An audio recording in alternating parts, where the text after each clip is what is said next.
ఆశ్చర్యకరమైన బైబిల్ పాఠముగా యెహోషువ గ్రంథం 7వ అధ్యాయం చదువుకుందాము. శబ్దమైన దాని విషయంలో ఇశ్రాయేలీలు తిరుగుబాటు చేసిరి. ఎట్లనగా యూదా గోత్రంలో జెరహు ముని మన్మడును జబ్ది మన్మడును కర్మీ కుమారుడునైన ఆకాను శపితము చేయబడిన దానిలో కొంత తీసుకొనెను గనుక యెహోవా ఇశ్రాయేలీల మీద కోపించెను. యెహోషువ మీరు వెళ్ళి దేశమును వేగు చూడుడని చెప్పి బేతేలు తూర్పు దిక్కున బేతావెను దగ్గరనున్న హాయి అనుపురమునకు ఎరుకో నుండి వేగుల వారిని పంపగా వారు వెళ్ళి హాయి పురమును వేగు చూచి యెహోషువ యుద్ధకు తిరిగి వచ్చి జనులందరినీ వెళ్ళనీయకుము, 2-3 వేల మంది వెళ్ళి హాయిని పట్టుకొనవచ్చును. జనులందరూ ప్రయాసపడి అక్కడికి వెళ్ళనేలా హాయి వారు కొద్దిగానున్నారు గదా అనిరి. కాబట్టి జనులలో ఇంచుమించు 3,000 మంది అక్కడికి వెళ్ళిరి గాని వారు హాయి వారి ఎదుట నిలవలేక పారిపోయిరి. అప్పుడు హాయి వారు వారిలో 36 మనుషులను హతము చేసిరి మరియు తమ గవని యొద్ద నుండి షేబారీము వరకు వారిని తరిమి మేరాదులో వారిని హతం చేసిరి. కాబట్టి జనుల గుండెలు కరిగి నీరైపోయాను. యెహోషువ తన బట్టలు చింపుకొని తానును ఇశ్రాయేలీల పెద్దలను సాయంకాలం వరకు యెహోవా మందసము నెదుట నేల మీద ముఖములు మోపుకొని తమ తలల మీద ధూళి పోసుకొనుచు, అయ్యో ప్రభువా, యెహోవా మమ్మను నశింపచేయునట్లు అమోరీయుల చేతికి మమ్మను అప్పగించుటకు ఈ జనులను ఈ యోర్దాను నీవెందుకు దాటించితివి? మేము యోర్దాను అవతల నివసించుట మేలు. ప్రభువా కనికరించుము. ఇశ్రాయేలీలు తమ శత్రువుల ఎదుట నిలవలేక వెనుకకు తిరిగి నందుకు నేనేమి చెప్పగలను? కనానీయులను ఈ దేశ నివాసులందరూ విని మమ్మను చుట్టుకొని మా పేరు భూమి మీద ఉండకుండా తుడిచివేసిన ఎడల ఘనమైన నీ నామమును గురించి నీవేమి చేయుదు అని ప్రార్థింపగా యెహోవా యెహోషువతో ఇట్లా నేను లెమ్ము, నీవేళ ఇక్కడ ముఖము నేల మోపి కొందువు.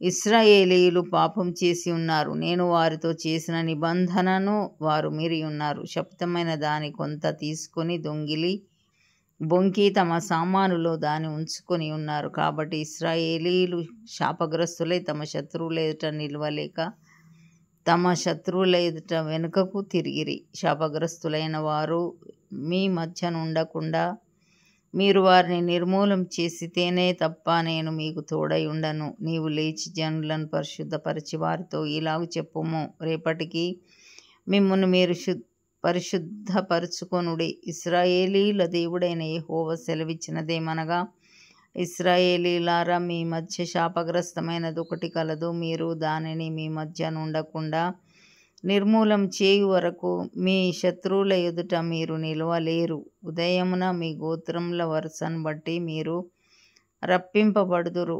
అప్పుడు యెహోవా ఏ గోత్రమును సూచించునో అది